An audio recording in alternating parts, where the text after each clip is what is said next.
Hello everyone, বুলটা লাইফস্টাইলের সকলকে স্বাগত জানাই। আজকে তোমাদের সঙ্গে আবারও একটা ভিডিও নিয়ে এসেছি। একদম অল্প তেলে অল্প মশলাতে আমি আজকে তোমাদের চিকেন বানানো দেখাবো। চলো, প্রথমে চিকেনগুলোকে ভালো করে ধুয়ে নিয়ে আমি এখানে একটু লবণ দিয়ে ভালো করে এটা ম্যারিনেট করে নিচ্ছি। তারপরে আমি এটাকে ঢেকে রাখবো। তারপরে এদিকে আমি প্রেসার কুকারে দেখতেই পাচ্ছ একদম অল্প পরিমাণ তেল নিয়েছি, একদমই অল্প তেল নিয়েছি। আর আজকে আমার রান্নার মূল হচ্ছে অল্প তেলে অল্প মশলাতে রান্না। চলো, এখানে আমি জিরে, গোটা গরম মশলা, দুটো তেজপাতাকে আমি ভাগ করে নিয়েছি, দুভাগ করে নিয়েছি, আর একটা শুকনো লঙ্কা এটা আমি দিয়ে দিলাম। এবং এটা অল্প একটু ভাজা হয়ে এলে মানে ছোটো ছোটো তিনটে পেঁয়াজ কোচানো ছিল, সেই তিনটে পেঁয়াজ কোচানো এবং 5-6টা কাঁচা লঙ্কাকে আমি এখানে দুভাগ করে দিয়ে দেব। তারপরে আমি এটাকে একটু নেড়ে নেব, একটু ভেজে নেব, একদম ব্রাউন করব না। তোমরা দেখতেই পাচ্ছ আমি এটা একদম অল্পভাবে আমি ভেজে নেব, কারণ আমি বেশি ব্রাউন করব না, কারণ এর সঙ্গে আমি চিকেন ভাজবো, তার জন্য আমি অল্প একটু ভেজে নিচ্ছি। ভেজে নিয়ে আমি এতে একে একে করে আমি এখানে অল্প একটু ভাজা হয়ে গেলেই একে একে করে আমি এখানে চিকেন দিয়ে দেবো। এবং চিকেনগুলোকে আমি যে লবণ মাখিয়ে ম্যারিনেট করে রেখেছিলাম সেই চিকেনগুলোকে আমি এখানে দিয়ে দিচ্ছি এবং চিকেনগুলোকে আমি একদম অল্প ভেজে নেব।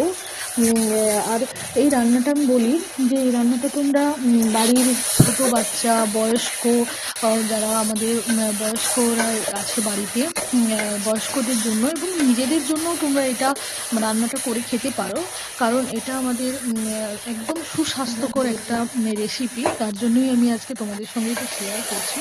চলো, এখানে চিকেনগুলো একটু আমি বেশি ভাজবো না, কারণ চিকেন বেশি ভাজা হয়ে গেলে না, চিকেন যখন আমরা নাড়ি তখন এটা ভেঙে যায়।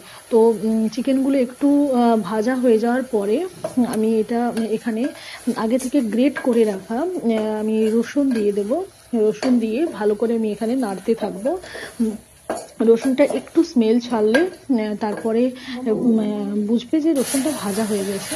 তো তার জন্য আমি রসুনটা স্মেল ছাড়া পর্যন্ত আমি রসুনটাকে ভালো করে ভাজতে থাকবো। এখানে দেখতে পাচ্ছ আমি ঘুরিয়ে ফিরিয়ে নিচ্ছি, রসুনটা যাতে ভালো করে ভাজা হয় আর নিচে না লেগে যায়।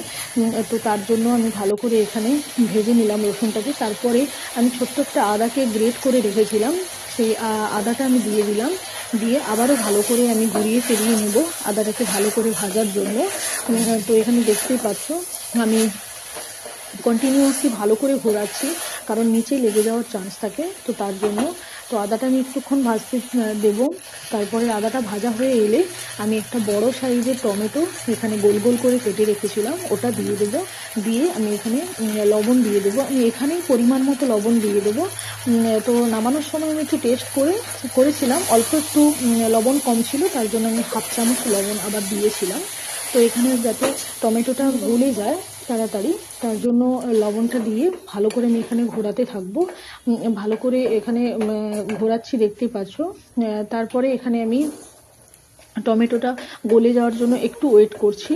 তো ঘুরিয়ে নিচ্ছি যাতে লেগে না যায়। তো তারপরে আমি এখানে টমেটোটা একটু গলা গলা ভাব হয়ে এলেই আমি এখানে ছোট ছোট, এই চামচটা একদম ছোট, তার জন্য 3 চামচ এখানে আমি নিয়ে নিলাম, হলুদ গুঁড়ো নিয়ে নিলাম। তারপরে আমি মিট মশলা একটু নিয়েছি, আর একদম অল্প পরিমাণ আমি এখানে বাড়ির একটু গরম মশলা ছিল ওটা দিয়েছি।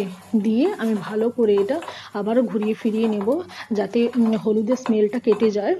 তো হলুদটা যাতে একটু ভালো করে ভাজা হয়ে যায়, তার জন্য দেখতেই পাচ্ছ এখানে একদম আমার মাংসটা কষা কষা ভাবের মতো প্রিপেয়ার হয়ে গেছে। আমি এখানে নাড়াচাড়া করছি যাতে আরও ভালোভাবে একটু মাংসটা কষানো হয়, কারণ আমি জল দিয়ে দিয়ে এখানে মাংস কষাবো না। এখানে দেখতেই পাচ্ছ আমি আগে থেকে কেটে রাখা আলু দিয়ে দিচ্ছি। আলু আমি এখানে ভাজিনি, কারণ আলু ভাজলে এতে আরেকটু তেল অ্যাড হবে, আরেকটু রিচ হবে, তেলটা বেশি হবে, কারণ আমি এখানে অল্প তেলেই একদম রান্নাটা করে তোমাদের দেখাচ্ছি। তো এই জন্য আমি এখানে আলু কাঁচা নিয়েছি, ভাজিনি আলু। তো এখানে আলু দিয়ে আমি আরেকটু নাড়িয়ে চাড়িয়ে নিয়ে আমি যখনই চিকেন রান্না করি না, আগে থেকে একটু গরম জল করে রাখি। তো বাটিতে আমি গরম জল করে রেখেছিলাম, সেই গরম জলটা আমি এখানে দিয়ে দিলাম। দিয়ে ভালো করে আরেকটু ঘুরিয়ে ফিরিয়ে নেব। নিয়ে তারপরে আমি, তোমরা দেখতে পাচ্ছ, তারপরে আমি এখানে প্রেসার কুকারের ঢাকনাটা লাগিয়ে দেব। ও সরি, তো বলতে ভুলে গেছি। তো এখানে আমি পেঁপে আগে থেকে 4-5 টুকরো পেঁপে আমি এতে দেবো। কারণ যেহেতু আমি একটা হেলদি টেস্টি চিকেন রান্না করছি কম মশলায় কম তেলে, তার জন্য আমি 4-5টা ছোটো ছোটো টুকরো এখানে পেঁপে দিয়েছি। তারপরে আমি প্রেশার কুকারের ঢাকনাটা এখানে লাগিয়ে দিলাম, দিয়ে আমি ওয়েট করব। আমি এখানে কিন্তু আমি 2টো সিটি দেবো, কারণ আমি তোমরা দেখেইছো যে আলু এবং যে পেঁপের যে সাইজটা একদম ছোট, তো তার জন্য বেশি সিটি দিলে না এটা গলে যাবে। তার জন্য 2টো আমি সিটি এখানে দিয়েছি, তোমরা দেখতেই পাচ্ছ। 2টো সিটি এখানে দিয়ে আমি প্রেশার কুকারটা এবার খুলে নেব। খুলে নিয়ে তোমরা দেখতেই পাচ্ছ।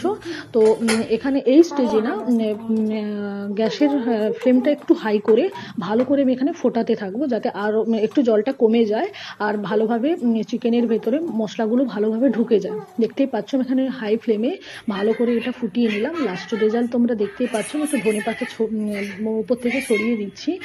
এত সুন্দর টেস্টি সুস্বাদু একটা মাংস হয়েছিল, মাংসের ঝোল। তো মাংস মানেই যে রিচ খেতে হবে তা না, এরকম করে তোমরা বাড়িতে বানাতে পারো। ছোট বাচ্চাদের জন্য, বয়স্ক যারা আছে আমাদের বাড়িতে তাদের জন্য, নিজেরাও খেতে পারো। খুবই টেস্টি হয়েছিল এবং হেলদি হয়েছিল। খুবই ভালো একটা রেসিপি, তোমরাও বাড়িতে ট্রাই করতে পারো। আর হ্যাঁ, বাচ্চাদের জন্য বানালে পরে লঙ্কাটা দিও। আর খুবই ভালো হয়েছিল, টেস্টিও হয়েছিল এবং হেলদি। আমার তো খুবই পছন্দ হয়েছে, তোমরাও বাড়িতে বানিয়ে খেও।